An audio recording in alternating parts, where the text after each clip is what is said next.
Bienvenidos al podcast del ICVA, Instituto Cardiovascular, un espacio donde exploraremos los últimos avances en medicina cardiovascular. En cada episodio contaremos con la participación de expertos del ICVA, quienes compartirán su experiencia, investigaciones y recomendaciones para el manejo de la enfermedad cardiovascular.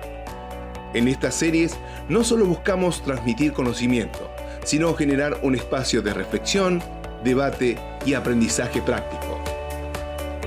Bienvenidos al podcast del ICVA, Instituto Cardiovascular. Soy el doctor Alberto Luis de Lima, director médico del ICVA, tratando de siempre profundizar a través de este canal de comunicación con nuestros colegas, tratando de llevarle la información de máxima actualidad, las novedades que tienen que ver a poder alcanzar la mejor medicina, el mejor bienestar cardiovascular. Y hablando de bienestar, en esta oportunidad vamos a tocar un tema tremendo. Así como hablamos de la alimentación y todo lo que nos ponemos encima hacia nuestra salud, la otra parte también tiene que ver con el ejercicio. Y el ejercicio para prevenir y controlar factores de riesgo cardiovasculares, que ese va a ser el tema específico que vamos a charlar hoy. Tengo el gusto de compartir este podcast con la doctora Tabata Rivas. La doctora Tabata Rivas es la jefa del programa de rehabilitación cardiovascular del Instituto Cardiovascular de Buenos Aires, que está dentro del programa por enfermedades de prevención. Ella es médica cardióloga, es médica deportóloga y bueno, es una persona muy proactiva y organizada, con muy buen trato y relaciones interpersonales. Y como me gusta también charlar, más allá de su tema curricular, ella tiene que ver mucho que su vida y su trabajo tiene que ver con su propia historia, ¿no? Porque Tabata ha sido jugadora de hockey alta competencia, iniciándose en el Club Mitre, jugando paralelamente en el seleccionado juvenil de Buenos Aires, y tuvo su experiencia en el exterior en el equipo Ever White Star de Bruselas, Bélgica. Y usted diría, che, estamos entrevistando a un deportista, pero no, es el gusto que tenemos, que es un deportista de élite que trabaja de médico. Puede ser algo como pasa con Pareto, ¿no? Que ha llegado a altas ligas y ahora trabaja, en este caso ella de cardióloga y deportóloga. Y vamos a tocar este tema. Primero, Tabata, gracias por venir y charlemos de este tema del ejercicio para prevenir y controlar factores de riesgo cardiovasculares. Bueno, Alberto, antes que nada, muchísimas gracias por la invitación. Es un gusto poder participar de este nuevo espacio que sin duda va a aportar información de una manera más fluida y dinámica que seguramente es lo que estamos buscando. Bueno, primordial, el ejercicio. Yo creo que el ejercicio es una herramienta fundamental en tres pilares que hoy por hoy en la cardiología conocemos todos, que es la prevención primordial, primaria y secundaria.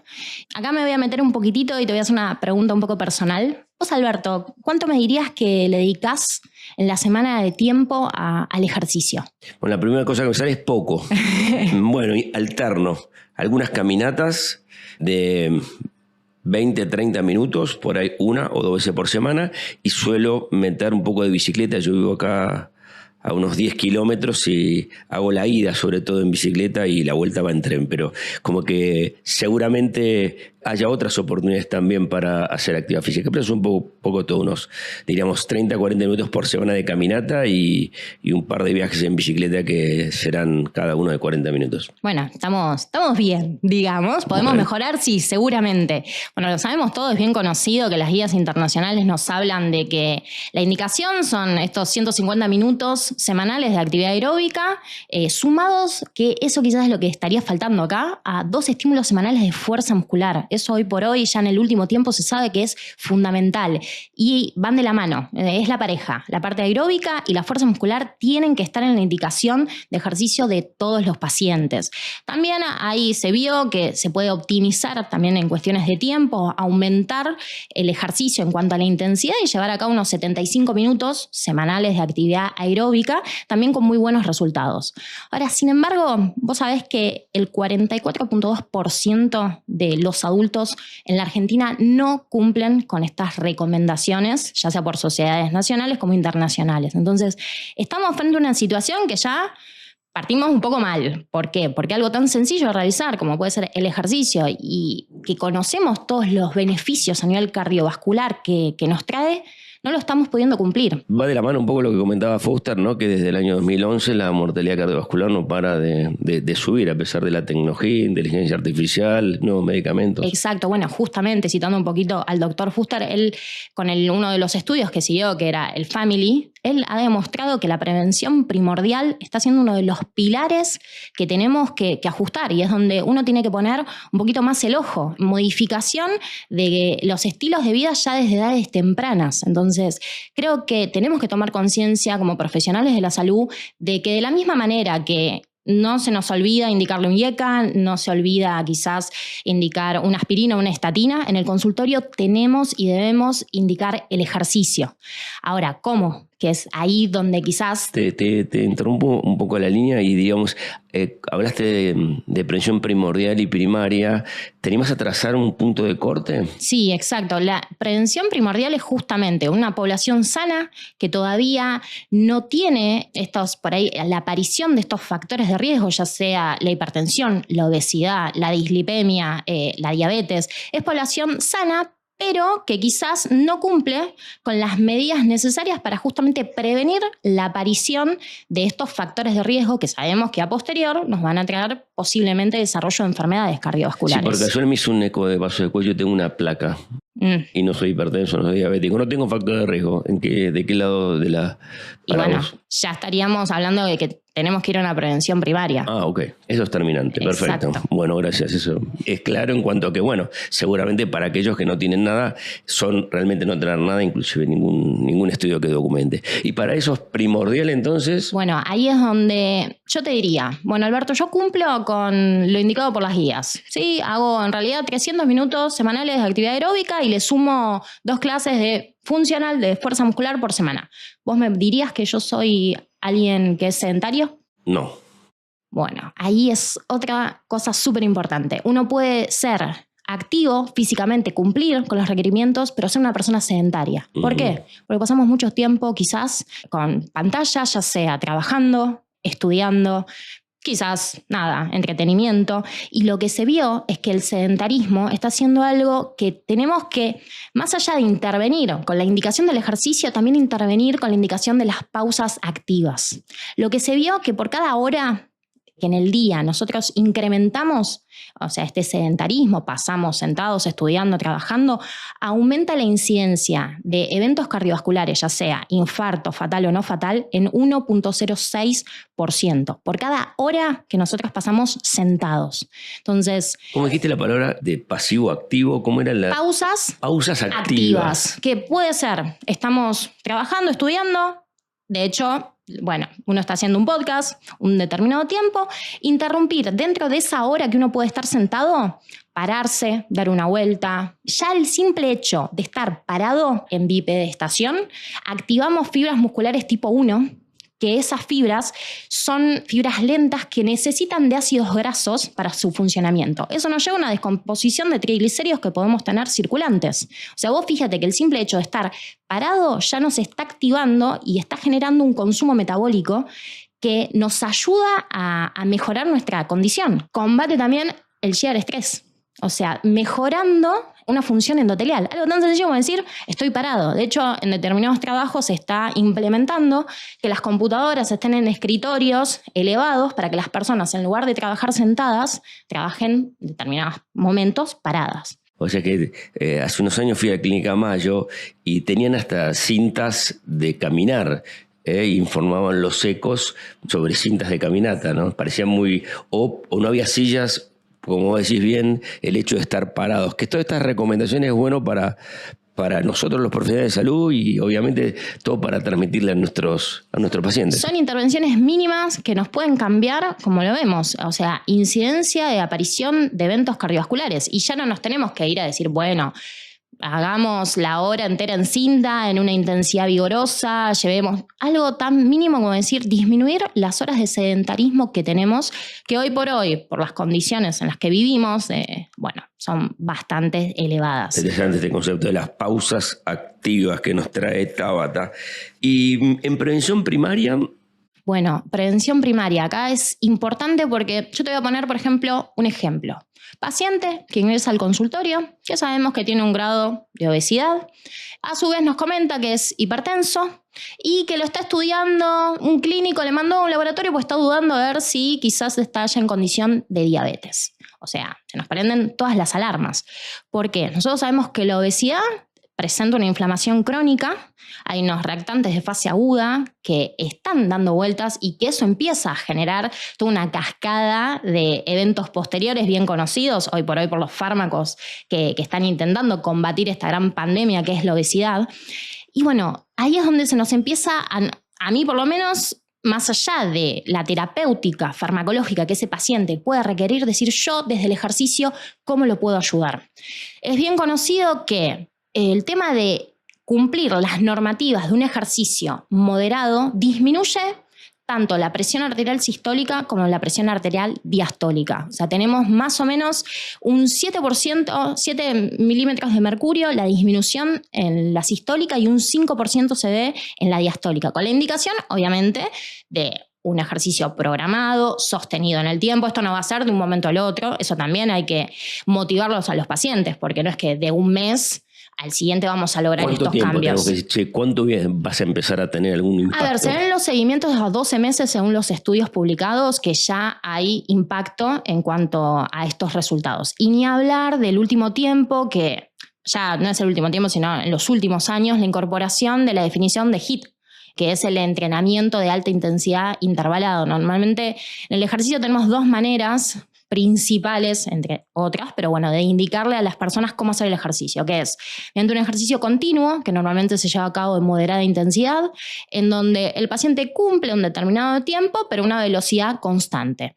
Lo que se vio con los últimos estudios es que la incorporación del HIIT, que son intervalos cortos, pero de alta intensidad, con pausas también activas, o sea, el descanso o entre un ciclo y el siguiente se hace con una moderada intensidad, pero el paciente continúa en movimiento, tuvo mejores resultados a nivel de la aptitud cardiorrespiratoria, o sea, mejorando también el consumo máximo de oxígeno, que vos sabés bien que es uno de los grandes indicadores de disminución de morbimortalidad en los pacientes con enfermedad cardiovascular. ¿Hay un momento de empezar esto? Entiendo que será cuanto antes. Incorporarlo dentro de un programa de rehabilitación. Hablamos de primordial y primaria, sí, ¿no? Vos sugerís incorporar a estos pacientes dentro de los programas, sobre todo aquellos que en primordial me cuesta un poco de la identificación, pero vos ahí me podés ayudar. No, quizás en primordial es el consultorio. Por eso el médico tiene que tener la capacidad de motivar al paciente y alejarlo de la simple indicación, quizás de camine media hora todos los días. ¿Por qué? Porque no le estamos indicando a qué intensidad. El paciente puede ir a una velocidad mínima que no le genere una repercusión en todo lo que es su metabolismo. Entonces tenemos que decirle, mira, la intensidad tiene que ser moderada, tenés que ver tu frecuencia cardíaca. Yo normalmente les hablo mucho y les enseño a los pacientes a... Hoy por hoy, por suerte, los teléfonos inteligentes nos ayudan muchísimo a motivar a los pacientes a tener el registro de qué frecuencia están teniendo. Muchos vienen camino 12.000 pasos por día. Esas son herramientas que por suerte se incorporaron que nos ayudan muchísimo y es darle conocimiento al paciente, porque yo creo que vos lo sabes mejor que nadie, el conocimiento es poder. Seguro. Cuando uno sabe cuál es el objetivo, a lo que tiene que apuntar, también la motivación aumenta, porque sabés que ese día vos tenés que cumplir con determinado rango. Bueno, si salí a correr, yo tengo que llevar un objetivo de frecuencia cardíaca máxima que ronde una zona de entrenamiento 2, 3, 4, según en qué fase de mi programa yo estoy. Obviamente no pido que todo cardiólogo de consultorio tenga estos conocimientos como un deportólogo, pero sí tener la idea de que hay zonas de entrenamiento, de que las personas tienen que manejarse en un determinado rango de intensidad de su frecuencia cardíaca para que realmente tenga un impacto en su salud. Eso con respecto a la prevención primordial. Te agrego como un tip, a ver si vos lo confirmás y estarías de acuerdo en cuanto a que la gente debe o debemos hacer actividad física con una intensidad hasta que percibamos nuestro esfuerzo respiratorio o transpiremos un poco, digamos, ni correr ni ver vidrieras. Exacto, tal cual. Bueno, es la bien conocida como escala de Bohr, donde al paciente un poco se le consulta sobre la percepción del esfuerzo físico. Se dice que si vos podés correr, pero al momento de hablar tenés una palabra entrecortada y no llegás, bueno, estamos en un ejercicio de moderada alta intensidad. Si vos podés caminar tranquilo, mantener un diálogo, y bueno, quizás tenemos que aumentar esa intensidad porque sin duda a fin de mes, si estamos preparándonos para algún tipo de evento deportivo, no vamos a llegar en condiciones. ¿Qué estrategia me recomendás para ayudar a los pacientes a que sostengan el comportamiento? Yo hago mucho hincapié en demostrarle el beneficio que le otorga sostener esto. Yo creo que a veces con los fármacos es mucho más fácil. El paciente al principio, algunos son un poco reticentes, pero normalmente se logra esa adherencia. Con el paciente hay que estar motivándolo, demostrándole esto, decir, mira, si vos mantenés el ejercicio por 12 semanas, 3 meses, mira, se te va a disminuir tu presión arterial en determinada cantidad, hasta incluso podríamos retirar algún fármaco. En el caso, por ejemplo, de otra, situación, diabetes. La diabetes. El ejercicio aumenta los receptores de GLUT4 a nivel muscular. Eso genera un aumento de la sensibilidad a la insulina. Entonces, estoy generando que quizás los fármacos que tienen estos pacientes van a ser mucho más potentes en cuanto a su efecto, o hasta incluso en primeras instancias de la diabetes hasta poder llegar a retirarlos. ¿Por qué? Porque tenemos activación de vías glucolíticas, a su vez disminuimos todo lo que es toda una cascada inflamatoria, que hoy por hoy es donde el ejercicio está siendo el puntapié inicial, liberación de óxido nítrico, eso genera vasodilatación periférica, que como hablábamos previamente es lo que beneficia esta disminución de la presión arterial, disminución de eventos cardiovasculares. Entonces, yo creo que si nos tomamos un tiempito para mostrar los resultados del ejercicio, les ponemos un objetivo del por qué hacerlo, el paciente toma conciencia. Obviamente hay que reforzarlo porque es difícil, siempre van a estar las excusas de no tengo tiempo, no llego. Yo por ahí utilizo métodos de decirle, bueno, frente del celular, mirando los mails, revisando redes sociales, ¿cuánto tiempo pasas? Te aconsejo media hora. Hagamos media hora. Utilizo muchos a veces en YouTube. Hay buenos tutoriales. Sesiones de entrenamiento que duran, hay 10, 20 y 30 minutos. Yo les digo, con que le dediques 10 minutos de ejercicios, por ejemplo, de core, que es muy importante hoy por hoy, también para disminuir la sarcopenia, disminuir la fragilidad en las personas. Les digo, haces unas planchas, te haces 3 series de plancha, podemos hacer una sentadilla estocada y ni siquiera tener herramientas de decir pesas en casa, agarrar botellas o algo y poder hacer una sesión de bíceps, tríceps. Y con eso, estamos una mini hablando intervención. Mucho de lo primario y primaria, porque para lo clásico de rehabilitación siempre estaba la secundaria, pero el secundario ya es tarde, ¿no? Exacto. Y me gustaría que hacer un poquito más de hincapié sobre sarcopenia. Aquello que estamos pisando la sexta década se percibe con mucha intensidad. Y esto que decís de los ejercicios musculares de resistencia funcionales, ¿no? Que muevan toda la caja, el tren trasero o el tren delantero en forma conjunta, ¿no? Que por ahí un poco es sin tanto peso, ¿no? Exacto. Y es suficiente como para generar o trabajar. Entonces por ahí te hice introducción, pero para darte el pie sobre un poquito más de definición de la sarcopenia y cómo hacemos para trabajarla y para ahí retrasar ese proceso que es biológico, ¿no? Definición sarcopenia, sabemos que no solamente es la disminución de la masa muscular, sino también de la disminución de la fuerza muscular y una condición que lleva a estas personas a una situación también de fragilidad. No solamente se vio con todo este último tiempo, está ligada sí o sí al paso del tiempo. Eso sí, después de los 35 años, por 35. Por más que no querramos, disminuye la masa muscular, pero en el último tiempo se introdujo un nuevo concepto que es la obesidad sarcopénica. Personas obesas están relacionadas, este aumento del tejido adiposo con una disminución de la masa muscular. ¿Por qué? Porque simplemente el paciente obeso tiene una tendencia al sedentarismo. Es muy difícil realmente hoy por hoy incluir o que las personas se sientan cómodas, las personas obesas, en el ejercicio, en los gimnasios. Ese es un tema aparte también a tratar, que es, bueno, cómo nosotros podemos mejorar al momento de prescribir el ejercicio la adherencia de estos pacientes. Pero vos pensá que un paciente obeso que seguramente tiene disminuida su masa muscular, es difícil que empiece el ejercicio, esa condición de sedentarismo se empieza a perpetuar y a su vez cuando le indicas los ejercicios, realmente ante de descenso de masa muscular les cuesta mucho. La fatiga viene mucho más rápido, ni hablar de las lesiones si no hay una buena indicación. Por eso también en la obesidad es una subpoblación que hay que ir en forma escalonada, hay que planificarles y programarles el ejercicio. Hay que quizás empezar con un ejercicio continuo, de moderada intensidad, no buscar el impacto, porque ahí es donde empiezan los problemas a nivel de rodilla. Claro. Entonces, las lesiones, no quiero. Después, ante estas lesiones, tenemos un periodo muy prolongado nuevamente de descanso y no arrancamos más y no cortamos. Entonces, es importante indicarles de la manera adecuada. Como decimos siempre, el ejercicio físico es distinto a actividad física. Es una actividad física que es programada, está establecida con determinadas características, intensidad, volumen, duración. Y bueno, con todos los pacientes,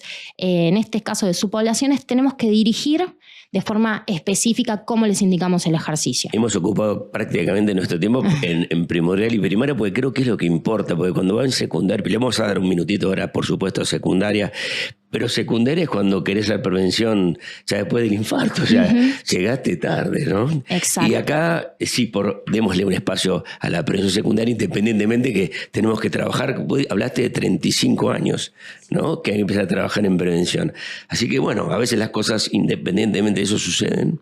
Y hablamos algo de prevención secundaria. Todos sabemos que la prevención secundaria es cuando ya está instaurado la enfermedad cardiovascular, que también ahí se introduce un poco lo que es los programas de rehabilitación cardiovascular. Quizás me confundo, pero bueno, la gran mayoría piensa que la rehabilitación es tan solo para el paciente que tuvo un infarto o al sumo fue operado y está en un postoperatorio de CRM. Bueno, no, la rehabilitación cardiovascular hoy por hoy incluye un gran conjunto de pacientes que se pueden ver beneficiados por este programa, desde una miocardiopatía dilatada, de quizás etiología idiopática, que tiene una FEI reducida. Podemos hablar también de cardiopatías congénitas, aquellas que ya han tenido una intervención, un ventrículo único, coartación de aorta, y que son personas que tienen cierta limitación también funcional porque por mucho tiempo se los quizás prohibió la realización de ejercicio. Entonces crecieron, en el caso de las cardiopatías congénitas, con ciertas limitaciones, como, en el colegio no hagas actividad o esto por desconocimiento en su momento. Hoy por hoy sabemos que se ven ampliamente beneficiados, que ese aumento de la capacidad cardiopulmonar, ese aumento del consumo máximo de oxígeno les da años de vida. Entonces, no nos olvidemos, obviamente, de aquellos pacientes que tuvieron un infarto, que ya fueron revascularizados, en el caso de si es colocación de stent, a la semana ya los podemos estar derivando a rehabilitación. En el caso de posoperatorios de cirugía, hay una movilización temprana ya directamente durante la internación, pero al mes ya pueden también ser derivados a rehabilitación, obviamente con ciertas indicaciones específicas por la esternotomía. Después nos podemos ir a insuficiencia cardíaca, dos grandes tipos, con FEI preservada, con FEI reducida. También tienen amplios beneficios. Sabemos que la fatiga, la disnea, es uno de los síntomas principales en este grupo poblacional. Y el ejercicio va a ser la clave para poderlos ayudar a mejorar, como siempre lo decimos, para que nuestros pacientes vivan más, pero mejor.